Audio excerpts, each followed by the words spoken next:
저희들이 그 산상수훈을 지금 강해하고 있는데요. 그 강해 가운데 외식하는 자의 기도에 대한 말씀을 쭉 나누었습니다. 특별히 우리의 경건의 모양을 통해서 얼마만큼 외식하는 자리에 우리가 있을 수가 있겠는가 하는 부분, 기도와 그리고 구제와 금식에 대한 주제를 말씀을 나누었고요. 그 가운데 이어서 하는 말씀이 그 중간에 가장 중요한 주기도문이 등장을 합니다. 그래서 마태복음 6장 5절부터 13절 말씀까지인데요. 우리가 늘 예배 마친 이후에 주기도문으로 하나님 앞에 예배로 나가지요. 우리가 세번역으로 주기도문을 우리가 고백을 하는데요. 우리 같이 주기도문 한번 같이 신앙의 고백을 좀 했으면 좋겠습니다. 시작.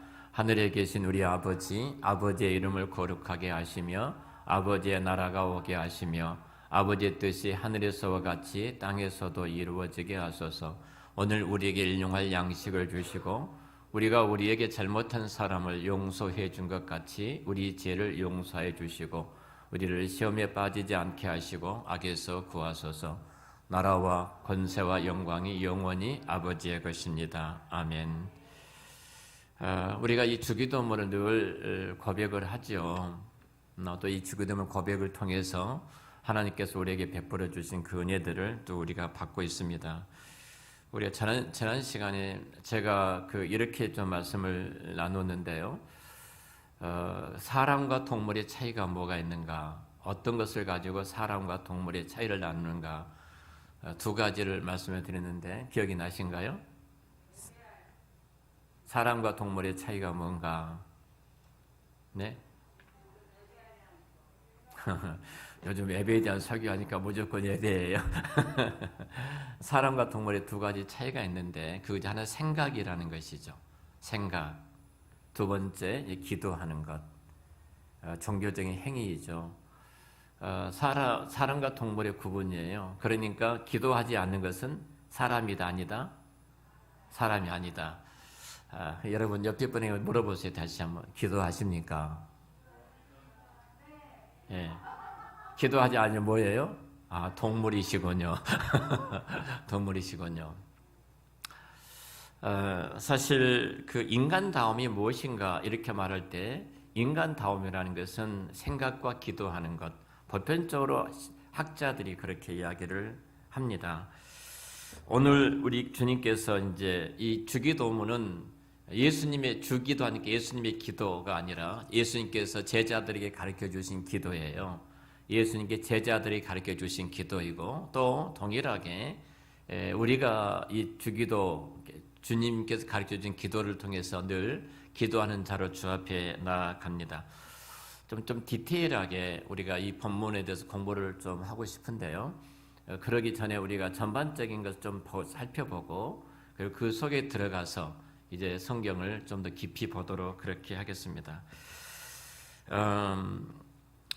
먼저 가장 중요한 것은 이 주기도문에 기도라는 것이 무엇인가, 이 기도의 의미를 우리가 찾아간다면 하나님의 임재를 구하는 것이다. 오늘 임재에 대한 말씀을 드렸잖아요. 성령으로 말미암아 우리가 예배자로서 서 있는데 성령으로 말미암아 예배자가 가장 큰 것은 하나님이 우리 가운데 우리 중에 계시는 임재다. 하나님 앞에서 우리가 서 있다는 거죠. 한번 따라서 할까요? 기도는 하나님의 임재를 구하는 것이다. 자, 주기도문이 어떻게 시작하냐면 이렇게 시작하죠. 하늘에 계신 우리 아버지로 출발을 합니다. 하늘에 계신 우리 아버지 이렇게 시작하죠.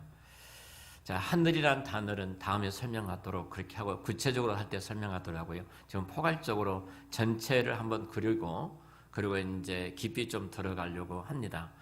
자, 하늘에 계신 우리 아버지, 다시 말하면 아버지를 부르는 것입니다. 아버지를 부르는 거예요. 하나님을 우리의 아버지, 하나님을 나의 아버지로 부르는 것으로 이 주기도문이 주님께서 가르쳐 주신 기도가 시작을 하고 있거든요.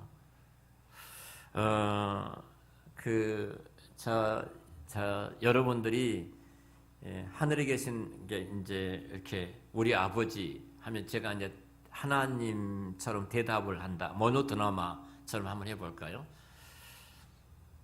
자, 한번 여러분 하나님을 좀 불러보시죠. 예. 주기도문 갖고요. 하늘에 계신 우리 아버지. 예. 자, 다시 한번 불러봐. 시작. 자, 에불러.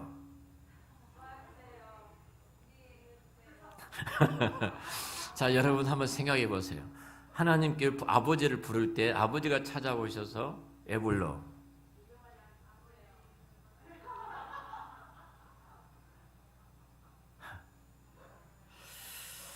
자, 그러니까 우리는 아무 생각 없이 부르고 있는 거예요.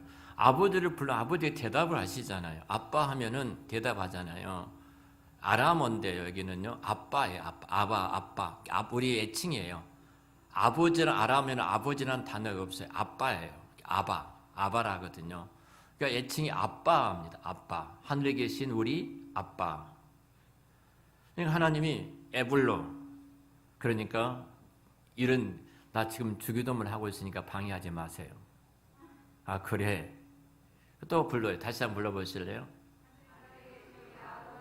에브르니. 두 번째 또 에브르니 그랬어요. 자, 에브르니 하니까 또 뭐라고 해요? 한번 여러분이 기도할 때 하나님을 부르고 나서 하나님이 대답하셨어요. 그럼 우리가 뭐라고 해야 돼요? 근데 우리는 꼭 이렇게 하는 거예요. 또 뭐라고 하냐면은 내가 지금 주기도문을 하고 있으니까 잠잠히 계시라니까 왜 귀찮게 와서 자꾸 대답하셔요. 우리가 그렇게 기도를 하고 있지 않냐는 거예요, 지금. 정말 인격적인 하나님이 지금 그 임재예요. 이곳에 계신 하나님인데 그 하나님을 내가 부르고 있는 거예요.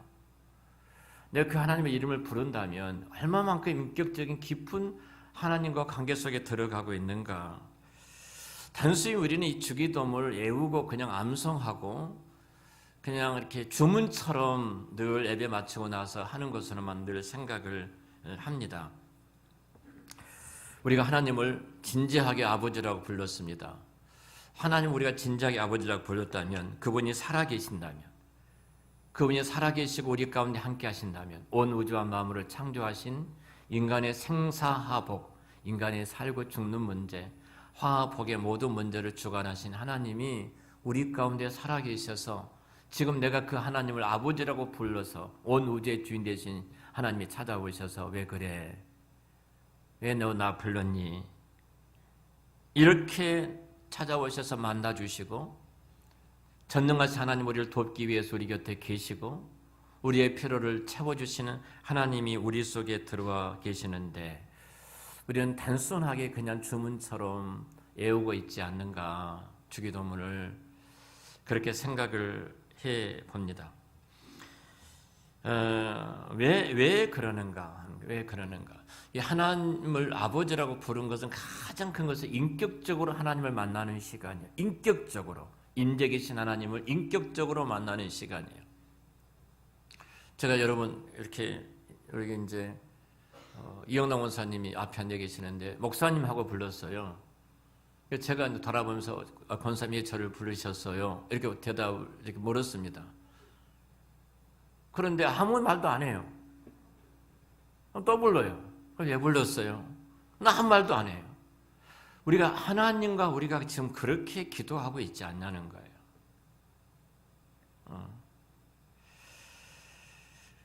예수님께서 이 기도를 가르쳐 주셨던 것은 충격적인 단어가 아버지라는 단어입니다. 아버지라는 단어가 당시에 이 기도를 들었던 제자들, 당시에 이 기도를 접했던 모든 유대인들에게는 굉장히 충격적인 사건입니다. 구약에 보면은 하나님을 우리가 잘 아는 야훼 혹은 여호와를 독일식으로 야훼 이렇게 하는데요. 여호와로 부릅니다. 근데 구약의 이스라엘 백성들은 너무나 하나님은 크고 위대하시고 거룩하시기 때문에 여호와로 부르지 못합니다.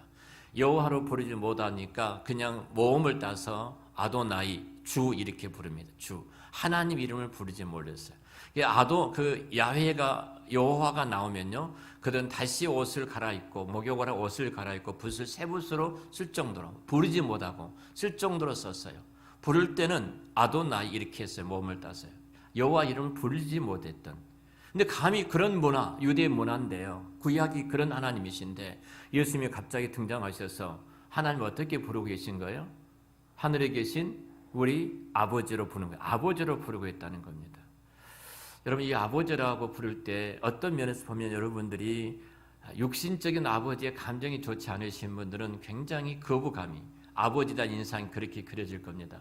그러니까 이 땅에 살아가는 모든 아버지들은, 그리스도인들은 나를 통해서 하늘에 계신 아버지를 투영하고 반사하기 때문에 결국은 그 모습이 아이들한테 그려지니까 굉장히 아버지 역할을 하나님의 모습으로, 아버지란 단어의 모습으로 잘 담아내야 된다 하는 사실입니다. 자, 우리가 이 부분에 있어서, 이 부분에서 우리가 잘 깨닫지 못하면 이 주기도문 자체도 하나님과의 관계도 인격적이 아니라 하나의 죽어있는 신처럼 의미 없이 부를 수밖에 없다는 사실입니다. 자, 예수님께서 공생에 들어가셔서 하나님을 끊임없이 아버지라고 불렀어요. 나를 본 자는 아버지를 봤다. 계속 아버지와 관계로 이야기를 하죠. 예수님 딱 한 번 하나님을 아버지라고 부르지 않을 때가 있었어요. 생각나신가요? 언제 그러셨을까? 예? 거의 뭐 대부분이 아빠 아버지로 부르셨는데 그 아빠 아버지로 부르지 않을 때가 한번 있었어요. 언제 그러셨냐면은 우리 예수님께서 십자가에 달리셨을 때 처음으로 엘리 라마 사막다니, 나의 하나님 이렇게 불러요. 엘리 나의 하나님 이렇게 부르셨어요. 그 시간에는 어떤 아빠와의 어떤 자녀의 관계가 아니라 하나님으로서 인류의 대구속을 이루기 위해서 그 아들이 예수님께서 십자가의 그 뜻 앞에, 여호와 하나님 앞에 뜻 앞에 복종함으로 구속을 이루어 가시는 시간이기 때문에 하나님으로 부르고 있는 것을 보게 돼요. 만약 아버지라고 불렀다면 하나님 마음이 얼마나 아프셨을까? 안 생각해 보셨어요? 그런데 하나님을 부르지 않아요. 나의 하나님 이렇게 불러요. 이 말씀 속에는 우리에게 굉장히 중요한 진리를 담고 있는데요. 예수님께서 하나님과 우리 관계, 하나님과 자기 백성과의 관계를 설명하시면서 아버지라는 단어를 말씀하셨던 것이 얼마만큼 중요한 애칭인가. 그래서 이 관계를 휴스턴 박사는 이렇게 제임스 휴스턴 박사이신데, 이분이 리전트 신학교의 미국의 유명하신 리전트 신학교가 있는데요. 그 신학교 학장이신데 그분이 이런 말을 했어요. 프렌드리십 위트 갓 이렇게 썼어요. 하나님과 우정의 관계다. 아버지라고 부른 것은 하나님과 인간이 이 땅에서 가장 친밀한 관계 속으로 들어가는 것이다 그랬어요.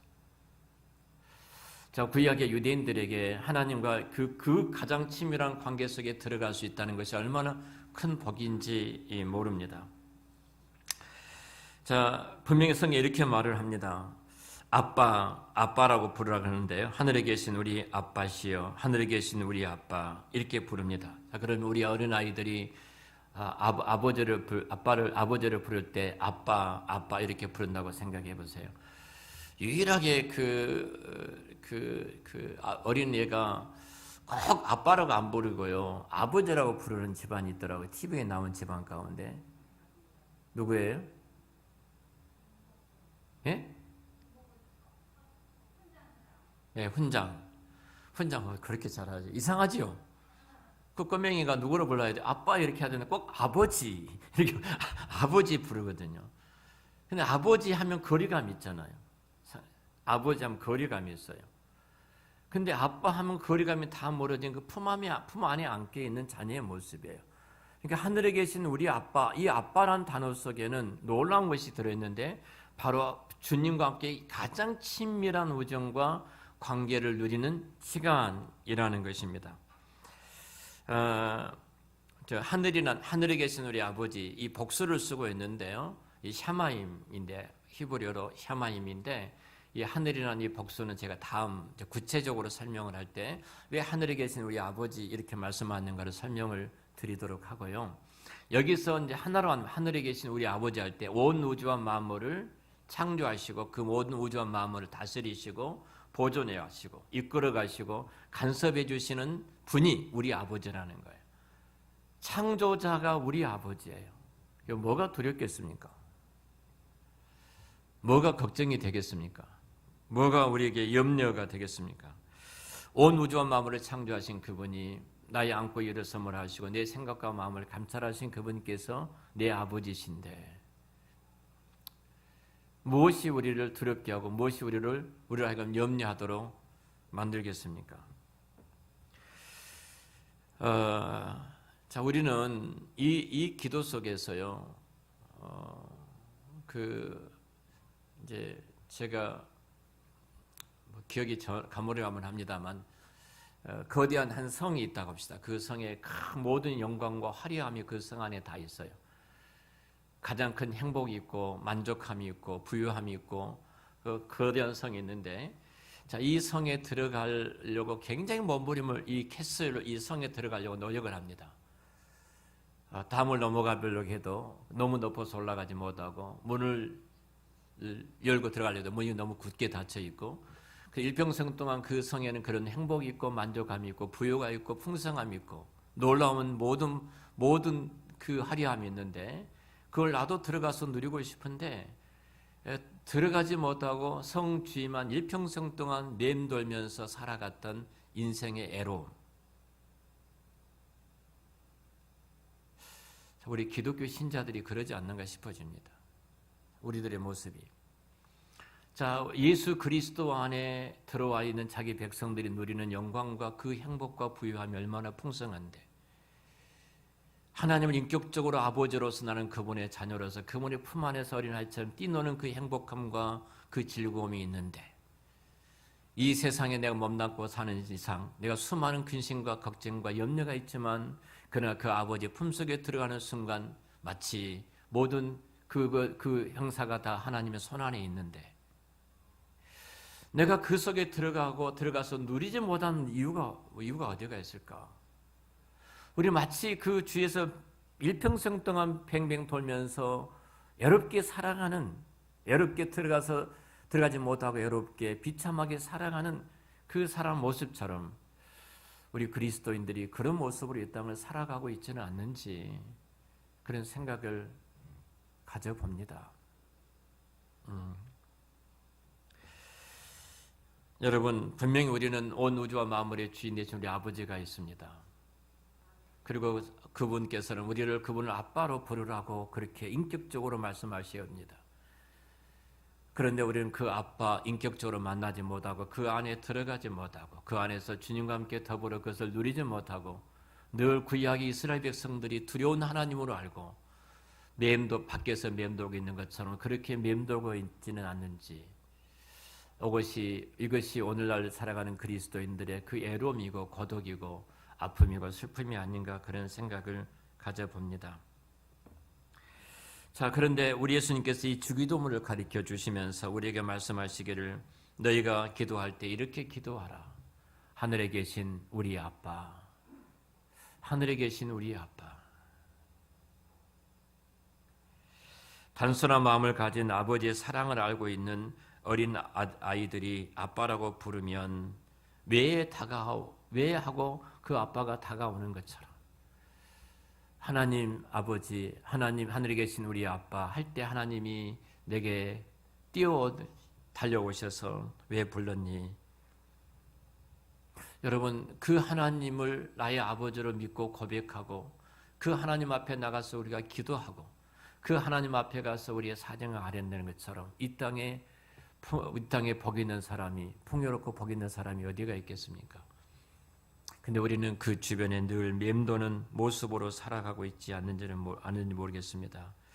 정말로 저와 여러분 예수 그리스도를 구주와 주님으로 영접하고 인격적으로 그 주님이 내 마음속에 들어와 계시고 성령으로 말미암아 2000년의 그 사건이 오늘 내 사건으로 실제화되어진 그 속에서 내가 이 땅을 살아간다면, 여러분, 이 땅에서 우리가 드리는 이 기도 속에 잠겨있는 하늘에 계신 우리 아버지, 이 아빠라는 이 단어 속에, 여러분, 이 한 단어 속에 우리 모든 인생의 문제가, 우리 모든 삶의 근심이 다 해결되는 그 복이 있게 될 줄로 믿습니다.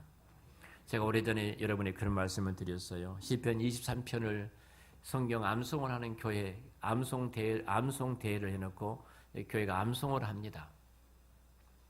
그런데 나이 지긋이 드신 한 성도님께서 시편 23편을 암송을 하게 됐습니다. 앞에 나와서 이렇게 암송한다는 것이 얼마나 어려운지 모릅니다. 참 어렵거든요. 제가 우리 점프 친구들한테 익히는 책이 지금 이제 돈의 속성이라는 책을 읽는데, 이 김승호 이 회장이 처음에 이분이 지금 뭐 우리나라 대학에도 이렇게 하루에 벌어들인 돈, 이분 하루에 벌어든 돈이 이더라고요. 대기업 사원의 봉급, 연봉을 하루에 번다고 하더라고요. 그러니까 얼마나 되는지 모르겠어요. 얼마나 돈을 많이 번지 모르겠어요. 이게 대단한 건데요. 근데 이분이 이제 2018년도 했던 강의를 제가 들었습니다. 이제 이분을 추적해서 EBS에서 이제 강의 추적 들었는데 굉장히 떠듬떠듬 말을 하더라고요. 그때는요. 그때 자산이 2018년도가 4천억이었더라고요. 자기 자산이 4천억인데 그 말을 떠듬떠듬하고 말을 잘못해요. 그러면 자기가 울렁증이 있었다면, 사람 앞에 서면 울렁증이 있고 소심한 사람이었어요. 근데 지금은 아주 베테랑이에요. 너무너무 강의를 잘해요. 4년 세월이 흘렸죠. 4년 세월이 흘렀는데, 그러니까 4년 만에 지금 자산이 5천억이 넘으니까 4년 만에 벌어들인 돈이 지금 얼마에 1,000억이 넘게 벌어들인 돈이죠. 뭐 기하급수적으로 자기가 늘어난다고 재산이라는 그러더라고요. 중력 법칙을 이야기해요. 이분은요. 제가 돈이라는 것은 중력 법칙에 의해서 중력 법칙처럼 이렇게 끌어다는 게 힘이 있어서 그래서 누구한테 언제 가냐면 돈 많은 사람한테 언제 가. 이상한 소리지만 중력 법칙이 있어서 돈이 어느 한계에 이르면 끊임없이 끌어당기는데요. 그런 원리를 모르니까 사람들이 지금 당장 일확천금을 생각하는 일확천금, 이런 젊은이들이 엉뚱한 짓거리를 한다는 거죠. 이분의 한 이야기가 뭐냐면은요. 내가 오늘 또 이제 청년하고 이 책을 읽었다는 청년이 있어서 일부 예배 끝나고 나서 잠깐 이야기를 나눴어요. 이야기를 나누면서 여러 가지 그 맞았던 이야기를 쭉 나누더라고요. 제가 한 가지 딱 했어요. 뭐라면 너 이부자리 잘 겠니? 그랬어요. 네 방 잘 정리하고 있니? 그랬어요. 그건 잘 안 돼요. 그러더라고요. 네 이부자리 잘 정리하지 못하면 절대 너는 큰 사람 되지 못한다. 네 일 하나 성실하지 못한 사람이 어떤 일에 성실할 수 있다고? 자기의 성실함이 없는 사람은 어떤 것도 성실할 수 없다는 거예요. 그리고 또 이야기하면서 그랬어요. 내가 물었어요. 중요한 거. 너 누가 밥 사준다 하면 비싼 거 먹지. 커피숍 가서 커피 사준다 하면은 다 아메리카노 4,700원짜리 여기 가서 이제 스타벅스 4,700원인데 라떼 먹지. 라떼보다 더 비싼 한 6,000원짜리 먹지. 누가 사준다면. 목사님 제가 그거 읽었어요. 그거 어떻게 말하든 그랬어요. 남의 돈을 소중하게 여기지 못한 사람은 자기 돈의 가치를 알지 못한 사람이다. 자기 돈의 가치를 모르는 사람은 항상 남의 돈을 그렇게 가볍게 여긴다. 그 사람은 절대로 성공할 수가 없다. 우리 성도들도 마찬가지예요. 저는 헌금입니다. 우리 교회는 헌금이자 헌금으로 다 해야 합니다. 이것에 대해서 교회 돈이니까 우리 부서가 이렇게 책정되고 우리 기관이 이렇게 이건 써야 돼. 그럴 사람은 성공하지 못합니다. 하나님이 보고 계시잖아요.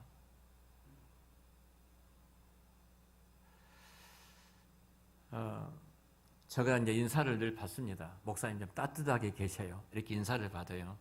목사님 좀 여름에 시원하게 계셔요. 이렇게 인사를 받습니다. 저 혼자 있으면 에어컨을 안 켜거든요. 거의 에어컨을 안 켭니다. 선풍기 켜놓고 있고요. 손님이 오면은 당신 덕분에 속으로 당신 덕분에 에어컨을 켭니다. 에어컨을 켭니다. 가장 먼저 저는 헌금이기 때문에 그렇습니다. 성도들이 어떻게 주 앞에 드려진 헌금이고 이 헌금이 어떻게 흘러가야 되는데 내가 좀 불편하면 되지, 이 생각을 늘 갖습니다. 근데 저만 그렇지 않더라고요. 아주 훌륭한 목사님이 있어요. 성도가 한 2만 명이 되는데요. 이번에 30개 교회를 나눕니다. 이분이 30개 교회를 나누는데 저희 노예 새 목사님께서 선정이 되어서 이 교회를 30교회를 이 교회로부터 나누어서 개척하게 되어 있어요. 이 목사님 밑에 있어서 이분들이 훈련을 받았는데 뭐 어떤 훈련을 받았느냐면요. 교회가 얼마나 큽니까? 2만 명이니까. 복도에 쓸데없는 불을 켜본 적이 없답니다. 그리고 이 목사님은 여름에 저처럼 에어컨을, 동기를 만났어요. 에어컨을 거의 안 켜고 있답니다.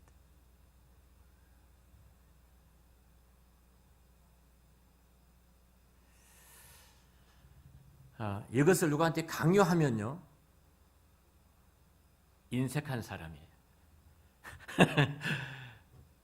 너도 에어컨 켜지 마. 이렇게 하면 그 인색한 사람이에요. 이렇게 강요하면. 그 사람은 그렇게 살아가는 거예요. 내가 하는 거예요. 내가. 중요한 것이 하나님 앞에서 우리라는 거죠.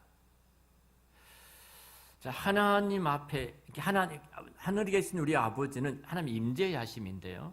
임재하심 하나님 앞에 서 있는 우리들하면은 분명히 생각도 태도도 행동도 말도 다 달라질 수밖에 없는 겁니다. 그런 그 속에, 임재 속에 들어가게 되어지면 하나님 놀라운 복들이 정말로 풍성하게 우리에게 임하는 것을 보게 되거든요. 제가 이렇게 목사님들 전화를 좀 많이 받은 편입니다. 죄송합니다. 어떤 문제가 생기면 어느 노예든, 어제도 제주도에서 목사님들이 몇 번씩 전화가 왔어요. 노예 문제가 생기고 이걸 싸우고 있는데 목사님 어떻게 해결하시면 좋겠습니까? 이제 저보고 저는 그렇게 멀리 계신 분이 그렇게 물어서 한마디 딱 했습니다. 간단합니다. 누가 옳고 틀리고 맞느냐 옳으냐 이 싸움이 아니라 가장 본질적인 가족인가 물어보십시오. 가족인가 한번 물어보십시오. 목사님들끼리 하나님 나라의 노예 안에 한 교회고 한 가족인가를 물어보십시오. 가족이라면 이것은 아무런 문제가 안 됩니다. 가족이라면 이것은 더 이상 문제가 안 되고 내가 다 내려놓고 내가 다 포기하고 내가 다 희생하고 그리스도의 거룩한 십자가의 그 은혜 속에 가장 멋진 작품이 나올 것입니다. 이미 가족을 잃어버렸습니다. 그러면 회개하셔야 되죠. 제 선배님이에요. 제 선배님이 전화 왔을 때 제가 그렇게 했어요. 회개하셔야 됩니다. 옳고 그름의 싸움이 아니라 본질입니다. 하나님을 아버지로 모시는 가족이라면 그럴 수가 없습니다. 그러잖아요. 여러분, 가족이라면 우리 가족이라면 뭘 우리가 더 이상 어떤 것이 문제가 되겠습니까? 근데 그 성령 안에서 우리 가족으로 묶어준 딱 하나입니다. 성령으로 말미암아 가능해요. 하나님의 영이 우리 안에 계시고 저 안에 여러분 안에 계시고 우리 공동체 안에 하나님의 영이 계시고 그 성령으로 말미암아 동일하게 우리 입술을 열어서 인격적으로 하나님을 아버지라고 부르는 순간 우리 가족이잖아요. 우리는 가족이 되는 순간 더 이상 어떤 문제도 문제가 되지 않습니다. 내가 져야 될 짐이고 내가 안아야 될 그 선물이고 내가 섬기고 내가 희생해야 될 복입니다. 이게 가족입니다. 결국 아버지 속에 담겨진 이 놀라운 이 복을 우리가 갖지 못하기 때문에 우리가 늘 허우적거리고 있지 않나 하는 생각을 가져봅니다. 우리 한 사람 가족들은 이 하늘에 계신 우리 아버지 속에 담겨진 이 복을 누리심으로 그 성 밖에 그렇게 춥고 비 오고 덥고 그 허우적거리는 그 모습이 아니라 그 성 안에 들어가서 하나님 주신 그 무한한 복을 풍성히 누리는 하나님의 가족들, 하나님과 같은 언어로 아버지라고 부르는 아빠라고 부르는 그 복이 함께 하시기를 우리 주의 이름으로 축원합니다. 기도하겠습니다.